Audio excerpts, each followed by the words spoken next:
Well, hey guys, welcome back. Sorry for the long hiatus. I've been exceptionally busy at work with, life and family and baseball with the kids and all that, but we have got a tale of two trailers coming right at you today. We have a trailer for Ironheart as well as a trailer for the new James Gunn Superman movie. And again, I am not the biggest fan of James Gunn.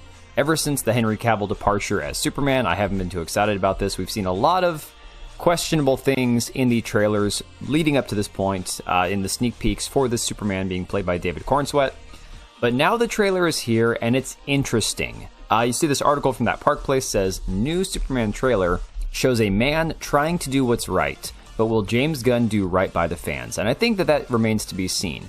There have been some rumors coming out that there's going to be basically online trolling as a weapon in this movie, which I think is a terrible idea. That feels like when She-Hulk tried to create the anti-woke backlash, the people complaining about women, the online trolls, basically like trying to make that the villain. I believe they even used Overlord DVD's face mask, kind of a mock-up of that for the show.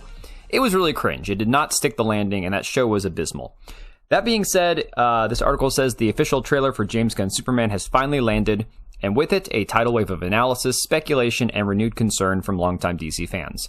With bright visuals, fast-paced action, and an intense focus on morality in a complicated world, the trailer suggests that Superman might deliver something epic. But beneath the surface, not everyone's convinced, and the trailer is below. And you can watch the trailer on your own time. It's only about 2 minutes. I don't want to be playing the whole trailer on here just because I want to cut down on some time here. But it says, first look at the story. Trailer opens with a quiet, seemingly routine interview between Lois Lane and Clark Kent. And I think Lois looks fine. She looks decent. Reminds me a bit of Margot Kidder from the originals. Kent looks like he's expecting some softball questions. Things turn fast. Lois presses him hard. And it kind of goes from there. Basically, Superman's caught in the middle of international conflicts and trying to save humanity while trying to, go against authoritarian regimes or whatnot. So it looks interesting. We've even seen the person playing Lex Luthor. Not so sure I feel great about that. Hawk Girl, Green Lantern, just a bunch of random characters, including the dog here. Again, you can feel however you want to about the dog. I'm not so sure how well it's going to work, but that remains to be seen. Despite all this, the Superman trailer is doing exceptionally well on YouTube. If you look at the like to dislike ratio, 196,000 likes to only 4.9 thousand dislikes. Now again, this is an extension because they removed, of course, the like to dislike ratio buttons and all that, so all you can see is likes. However, even being within a fraction of an error, like a fraction of a percent, this is really great for this trailer. That being said, we also have a trailer for Ironheart. This thing is pure, unadulterated cringe. I swear to God, I feel like everybody who was acting in this thing just phoned it in as hard as they could. Like, nobody really wanted to commit to this. And it's telling because this is a show that I believe allegedly wrapped filming 3 years ago, if I remember correctly, and it's finally coming out, of course, in the post-MCU era where everything's disjointed and nobody's happy with 90% of the MCU films.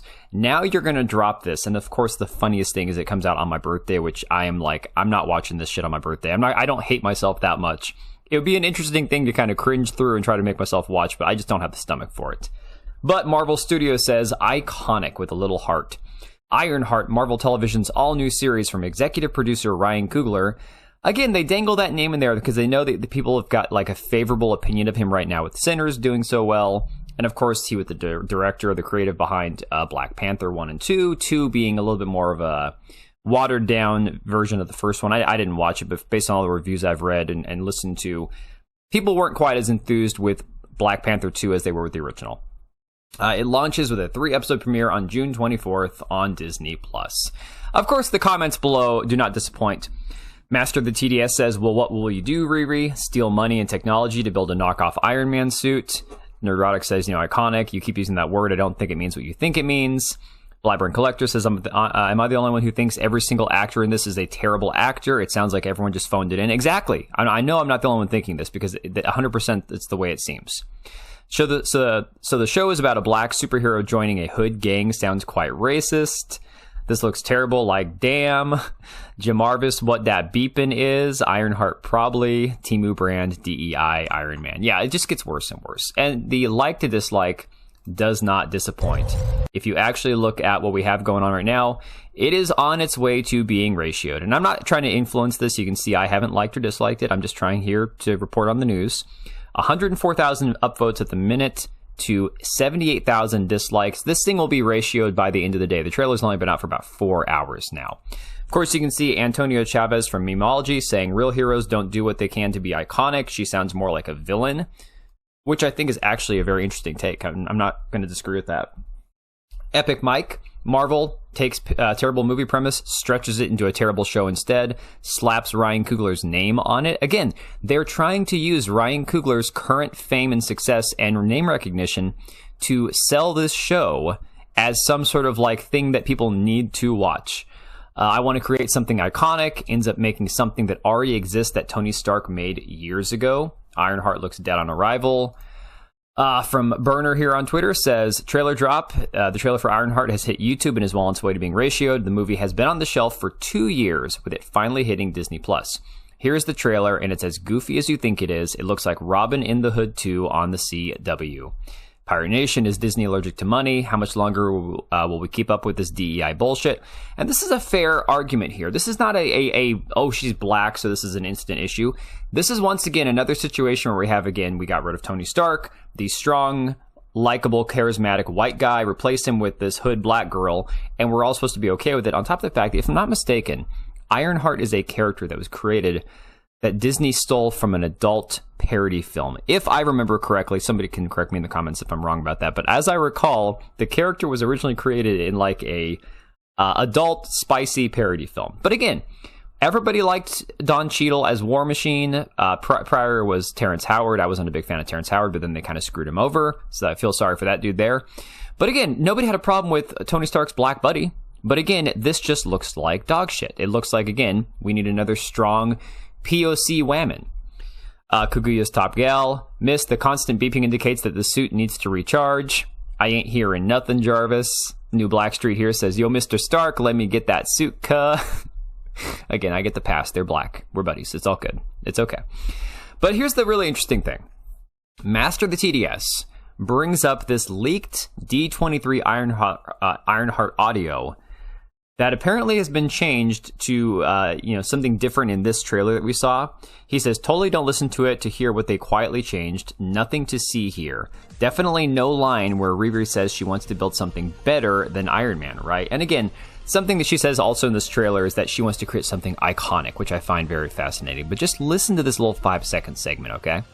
I want to build something like him. But better. Again, talking about Tony Stark, the guy who gave his life to save the universe at the end of course, Avengers Endgame, and brought everyone back from the dead and figured out time travel. The guy who truly is like the greatest hero of the current MCU.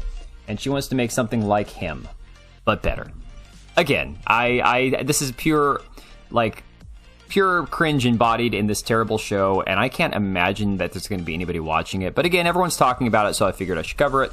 Thanks for sticking with me, guys. I know it's been a long hiatus. We're going to try to get back to a few videos a week, if nothing else. My work schedule's insane. Baseball season's still going, but I'm going to try to be here for you guys a little bit more. Appreciate you all for watching, and I will catch you guys on the next one. All right, and if you made it this far, thank you so much for watching the video. Thank you for being here. I do have 2 channels, Minimal Effort Podcast, as well as my gaming channel. I do have a Twitch and Kick for my gaming channel. We do live streams over there occasionally, maybe once a week. And then if you are in the market for a new PC, make sure to check out Meta PCs. Click the link I have down below. Use code TBO at checkout for a special discount. Thanks again for watching, and I will see you next time.